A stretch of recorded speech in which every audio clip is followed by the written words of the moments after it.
अस्सलाम वालेकुम रहमतुल्लाहि व बरकातुहू। आज जुम्मा है और आप सबको बहुत बहुत मुबारक हो। अल्लाह तमाम उम्मत मोहम्मदिया की तमाम दुआओं को कबूल फरमाए। आमीन या रब्बुल आलमीन।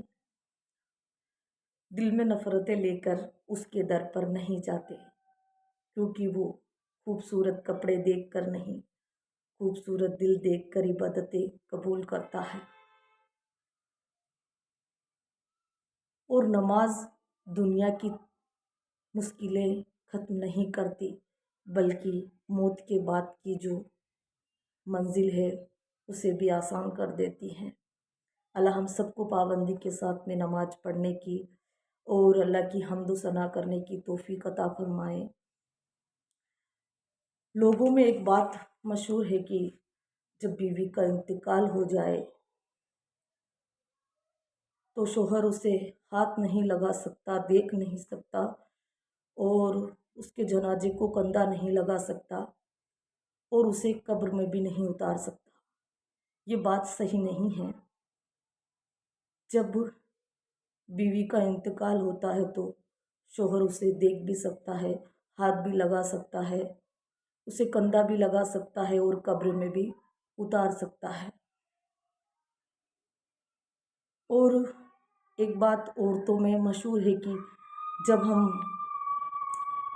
वज़ू करते हैं और अगर बच्चा छोटा है तो उसे दूध पिलाने से वज़ू टूट जाता है। ये बात भी सही नहीं है। आपने वज़ू किया और आपने बच्चे को दूध पिलाया और दूध पिलाकर आप पहले वज़ू से ही नमाज पढ़ सकते हो, दूसरे वज़ू की ज़रूरत नहीं है। हमें हदीस को समझना है, समझाना भी है और हमारी ज़िंदगी हमें कुरान के हिसाब से बशर करनी चाहिए। अल्लाह से दुआ है कि सबको अल्लाह पाक ये तौफीक अता फरमाए कि वो कुरान के हिसाब से अपनी ज़िंदगी बशर करें। और सबसे बड़ी गलती तो ये है कि हम इस बात पर गौर नहीं करते। हम किसी के अगर कोई बुज़ुर्ग है और हमें बताता है कि आप ऐसे करिए, लेकिन अगर वो कुरान के बारे में नहीं जानते तो हमें उनकी बातों को इग्नोर करना चाहिए और हदीस को सही से समझना चाहिए और हदीस की बातों को हमारी ज़िंदगी में हमें उतारना चाहिए। ये बिल्कुल सही है हमारे लिए, हमारे बच्चों के लिए। और मैं कहना चाहूँगी कि बहुत सारी हदीस की बातें हैं, मैं आपके सामने रखने की कोशिश करूँगी और मुझे दुआओं में ज़रूर याद रखें।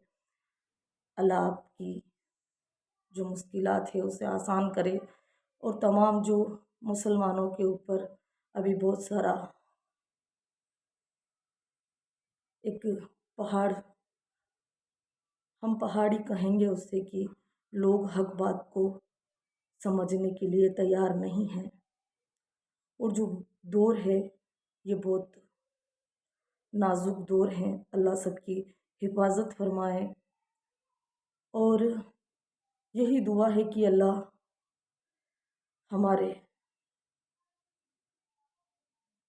जो भी ये